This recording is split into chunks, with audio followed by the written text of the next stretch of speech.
امت نے انتہا کر دی ہے زخموں سے چور چور کر کے. ابھی 28 سفر کو پرسوں حضرت امام حسن کی شہادت تھی.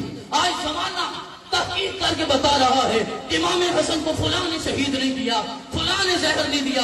بھئی اس پہ تو سارے اتفاق کرتے ہو کہ بالآخر زہر دیا گیا تھا. مجھے بتاؤ, آج میں تاریخ سے سوال کرتا ہوں, میرے نبی کے نواسے کو کس نے زہر دیا تھا؟ آج تاریخ سے میں سوال کرتا ہوں, ذرا بتاؤ سید و شباب اہل جنہ کو کس نے زہر دیا تھا؟ ہم کسی کے ساتھ الزام نہیں لگاتے, ہم کوئی نامزد FIR درج نہیں کرواتے, لیکن تاریخ اتفاق کرتی ہے آپ کو شہید کیا گیا. بتاؤ آخر کس نے شہید کیا تھا؟ تیرا محقق یہ کہتا ہے حسین کی شہادت کا حکم, حسین کے قتل کا حکم یزید نے نہیں دیا تھا. 1381 سال گزر گئے, پھر بتاؤ کس نے شہید کیا تھا میرے حسین کو؟ تو حسن کو مار کے قاتل کو نامعلوم کرنا چاہتا ہے, تو حسین کو شہید کر کے قاتل نامعلوم کرنا چاہتا ہے.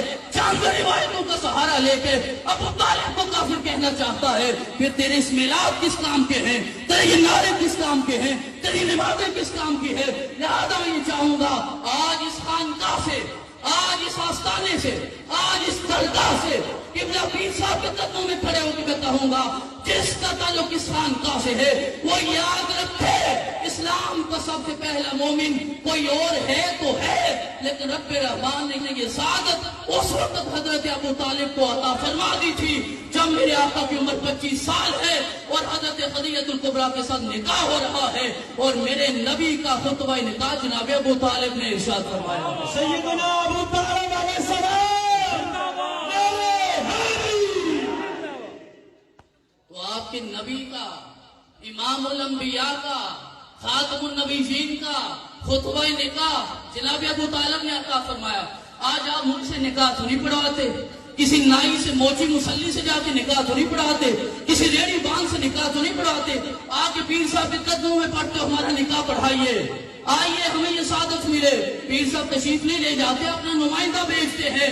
آج اپنے نکاح کی حفاظت کے لیے تیرا نکاح زیادہ مقدس ہے یا سرور کائنات کا نکاح زیادہ مقدس ہے؟ تیری قدرت زیادہ ہے یا میرے رب کی قدرت زیادہ ہے؟ تیری بے نیازی زیادہ ہے یا رب ذوالجلال کی بے نیازی زیادہ ہے؟ اس نے برداشت کر لیا, اس کی محبوب کا نکاح ابو طالب پڑھائے جو استغفر اللہ کافر ہے. خدا کا واسطہ ہے مسئلہ تم کو چھوڑ دو, تیرے جو میلاد مقبول نہیں ہوں گے, تیرے جلسے مقبول نہیں ہوں گے اگر ذرہ برابر بھی تیرے دل میں بغض مصطفیٰ ہوگا, بغض ابو طالب ہوگا, بغض علی المرتضیٰ ہوگا, بغض فاطمہ الزہرا ہوگا. میں حضرت خواجہ اجمیر کے قدموں پہ سر رکھ کے اس بات کا دل سے اعتراف کرتا ہوں کہ شاہ است حسین, بادشاہ است حسین, دین است حسین, دین پناہ است حسین, سردار نادار دستر دست یزید حقہ کا بنا لا الہ است حسین. تاریخ بڑی ظالم ہے, تاریخ نے اپنے سینوں میں ہر چیز کو کھول کے رکھ دیا ہے.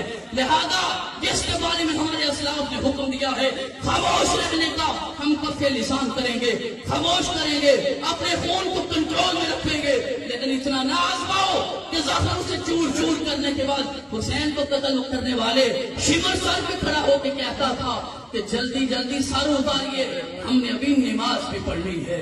کہنے کو مسلمان تھے. حضرت علی المرتضیٰ کو جب شہید کیا گیا, کوفہ کی مسجد میں شہید کیا گیا, جب امیر شام کے دربار میں خبر پہنچتی ہے تو شام کے لوگوں نے منہ میں انگلیاں دیتے ایک دوسرے سے سوال یہ نہیں کیا تھا علی کو شہید کس نے کیا ہے, علی کو کیوں مارا گیا ہے.